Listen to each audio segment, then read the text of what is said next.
My dad said if anything happened, I should find someone I could trust. Are you someone I can trust? Government God's gonna cut you down. Mr. Lee, you are such a successful director. I'm really curious if it's difficult now to turn off that portion of your brain that is always thinking about how to get the right shot or how to stay on schedule. Is that sort of stuff that just stays with you regardless now?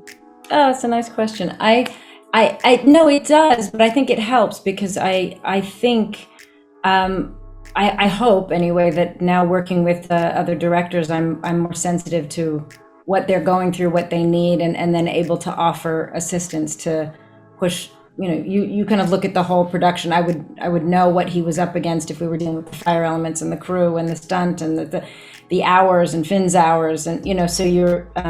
I hope it helped to be able to support more and when I was younger I was just more aware of what the actor needs, and now I'm very, very aware of the actor needs to step back and listen to the whole production. Yeah, well, it was nice to have a pro on set to help me out and teach me through it. So yeah. You get to do some really crazy physical scenes in this movie. You're either dodging lightning bolts or running from fire, and I'm just curious what your co-star, Mr. Lee, taught you about surviving stunts and how to make them realistic, and did her advice help? Sure. She sort of just said, trust the gear. And I completely did.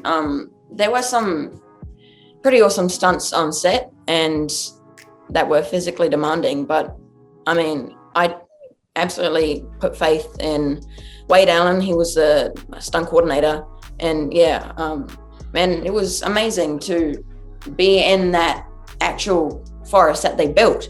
And they would light those trees up. But that's the magic about Taylor Sheridan, the director. He really creates an environment for his actors to work in to help them, be in there and in that scene. And it was just amazing to work on. My heart was in my throat for you often. You're gonna run On for a long and you're gonna keep running. sooner or later gonna cut you down. Medina, you are an absolute badass in this, and one of the elements of your character is that she's pregnant, and I think right away we start to assume that a pregnant woman is a little bit more vulnerable, a little bit more fragile, and so I want to know if you leaned into that cliche to go in the opposite direction.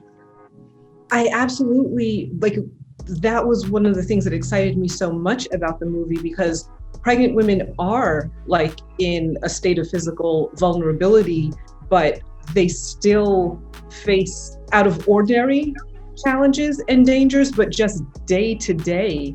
I have 2 children, and I'm in an online group of women for breastfeeding support. We trade ideas and all that. And a lot of the women in the group are in the military.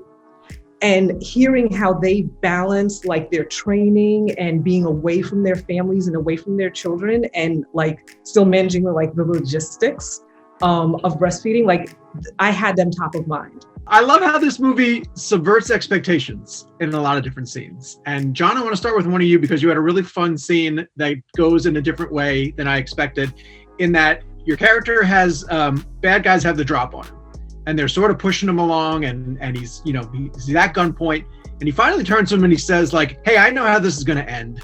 Let's just get it over with right now. And I've never seen a character do that on screen. Did you recognize that as a unique and different scene, and was it fun to kind of lean into? Look, Taylor had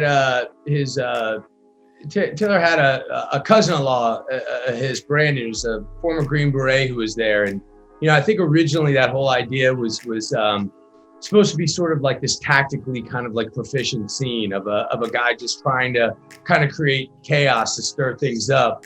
And I think there was a lot of frustration on how to make that kind of tactically proficient, because it didn't seem tactically proficient to me. And there's a lot of debate going forward. And I think it's one of those things that, again, is sort of a testament to a filmmaker like Taylor, where, the whole thing with what we do is, you prep and you plan and you write this script and actors come in with their takes. But I think the real great filmmakers really let just things happen in front of the camera. And I really don't know whatever was happening in that scene was all the sort of frustration and all the sort of different things going back and forth.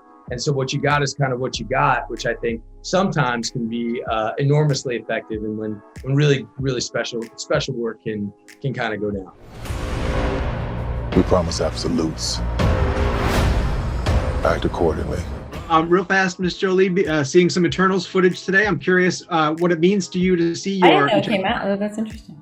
Oh yeah, there's footage this morning. We saw Athena with a golden sword holding it up, and very brief. I hope a trailer comes out soon. But I was wondering what it meant for you to see Chloe win Best Director at the Oscars. I was very, very happy, very, very happy.